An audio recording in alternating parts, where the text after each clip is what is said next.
பாரம்பரிய சமையல். பாரம்பரிய சமையல்ல இப்ப நம்ம பார்க்க போறது பனங்கிழங்கு அல்வா.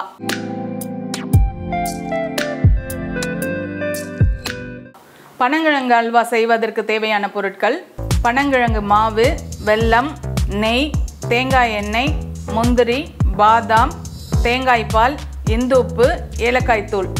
நம்ம அல்வா வெரைட்டிஸ் நிறைய பண்ணியிருக்கோம். அதாவது கம்பில் கூட நம்ம தேங்காய் போட்டு ஊற வச்சு அரைச்சி பால் எடுத்து பண்ணியிருக்கோம். கேழ்வரகு, அரிசி, இது மாதிரி நிறைய இதில் அல்வா பண்ணியிருக்கோம். இப்போ நம்ம இந்த பனங்கிழங்குல அல்வா பண்ண போகிறோம். பனங்கிழங்கு மாவு நான் எடுத்திருக்கேன். பனங்கிழங்கு மாவு கிடைக்குது.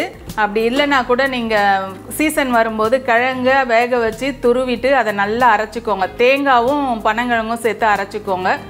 அரைச்சிட்டு அதுக்கப்புறம் சேர்த்து அல்வா செய்யுங்க, அதுவும் நல்லாவே வரும். நான் மாவு எடுத்திருக்கேன். இப்போ நெய் ஊற்றிட்டு சூடாயிருச்சு. நம்ம நெய் ஊற்றிட்டு முந்திரியையும் பாதாமையும் வறுத்து எடுத்துக்கலாம்.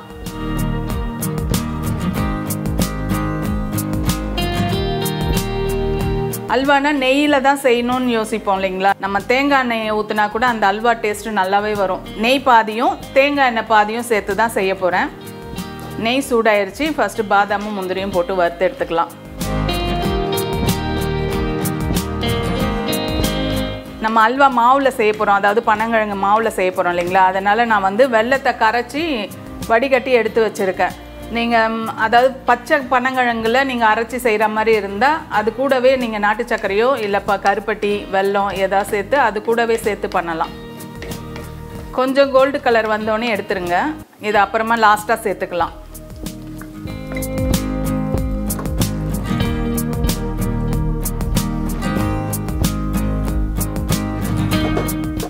மீதி இருக்கிற நெய்யில் இந்த மாவு இருக்கு இல்லைங்களா, அதை போட்டு நல்லா வறுத்துக்கோங்க.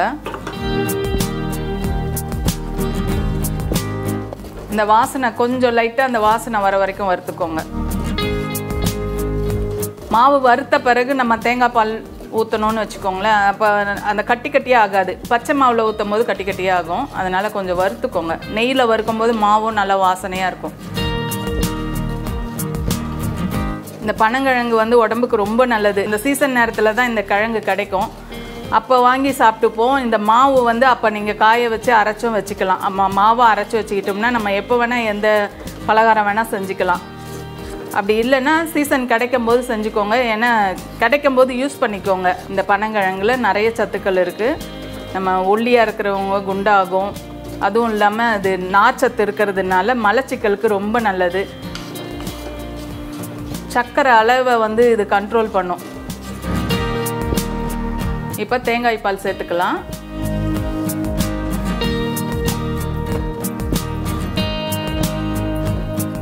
ஒரு கப்பு மாவு எடுத்திருக்கேன். ஒரு 2 கப்பு தேங்காய் பால் சேர்த்துக்கோங்க.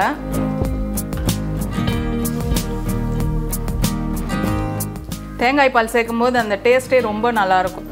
நல்ல தேங்காய் டேஸ்ட் வரும். நல்லா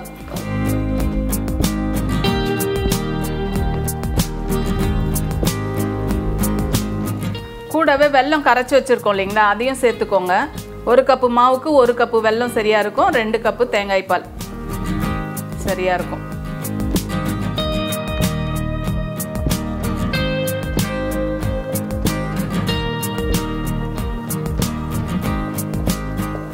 நல்லா கலரிக்கிட்டே இருங்க. அது அப்படியே நல்லா கடாயில் ஒட்டாமல் சுருண்டு வரும். அந்த அளவுக்கு கலரிக்கிட்டே இருக்கணும்.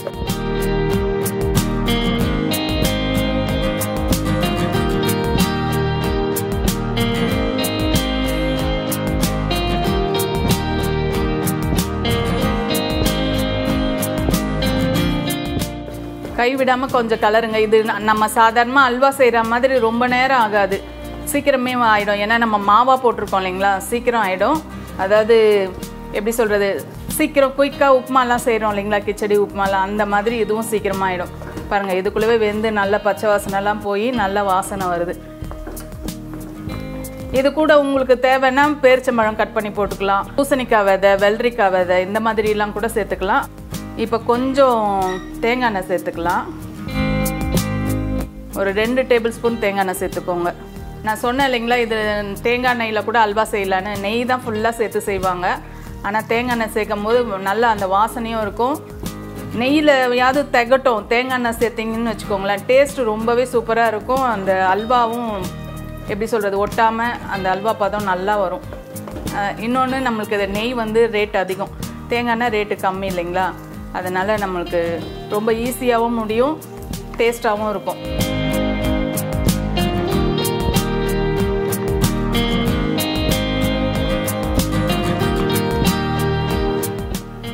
இது டேஸ்ட்டுக்கு கொஞ்சம் உப்பு சேர்த்துக்கலாம். உப்பு வந்து ஃபஸ்ட்டே மாவு போடும்போதே போட்டுக்கோங்க. நான் கொஞ்சம் உப்பு தண்ணியில் கரைச்சி ஊற்றுறேன், கொஞ்சோண்டு உப்பு, ஒரு பிஞ்ச் அளவு போட்டால் போதும். இது கூடவே ஏலக்காய் தூள் ஒரு 1/4 ஸ்பூன் சேர்த்துக்கோங்க.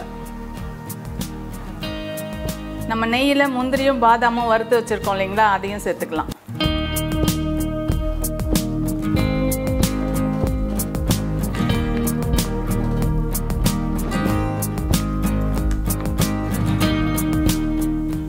கடைசியாக கொஞ்சம் நெய் ரெடி ஆகிடுச்சு. இப்போ கடைசியாக ஒரு ஸ்பூன் நெய் மட்டும் சேர்த்துக்கோங்க, அது வாசனைக்கு தான்.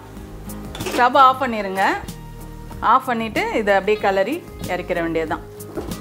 இது ரொம்ப குயிக்காக முடிஞ்சிடும். இது பச்சை வாசனைலாம் போயிட்டு நல்லா வெந்து அந்த அல்வா பதம் வந்தோடனே இறக்கிடுங்க. ரெடி ஆகிடுச்சு அல்வா. பனங்கிழங்கு அல்வா ரெடி ஆகிடுச்சு. இப்போ ஒரு பவுலில் எடுத்துக்கலாம்.